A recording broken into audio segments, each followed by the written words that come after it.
എന്തെങ്കിലും കാട്ടിട്ട് എൻ്റെ കുഴപ്പമൊന്നും ആ മറ്റേ ഇയാൾ നിൽക്കുന്നില്ല മത്തായിച്ചിട്ട് ഇന്ന് പൈസ തരാം നാളെ പൈസ തരാമെന്നുണ്ട് ആ പൈസ കിട്ടുന്നുമില്ല. എൻ്റെ കുഞ്ഞാപ്പോ ഈ സാധനം തീരണമെങ്കിൽ നമ്മുടെ അടുത്ത് പൈസ വേണം. സർക്കാരിൻ്റെ അടുത്ത് അതില്ല. അത് വന്ന് അണക്ക് തരും. പിന്നെ അന്നെ പോലെ ഇത്രയും വലിയ വീട് കിട്ടണ അണക്കിപ്പോൾ പഞ്ചായത്തിന് പൈസ കിട്ടിയിട്ടൊന്നും വേണ്ടല്ലോ. ഈ തിരിച്ചു വെച്ച പൈസ എടുത്താൽ പോരെ.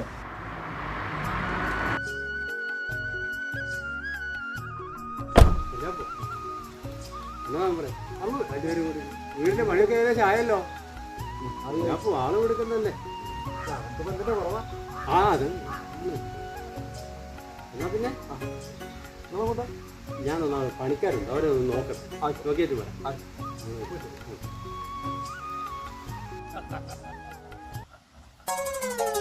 എന്താ പൈസ കിട്ടിയോ? പൈസ കിട്ടിയിട്ട് എന്റെ പോലെ പണിയാ. കുറേ കാലമായി മെമ്പറെ ചോദിക്കുന്നു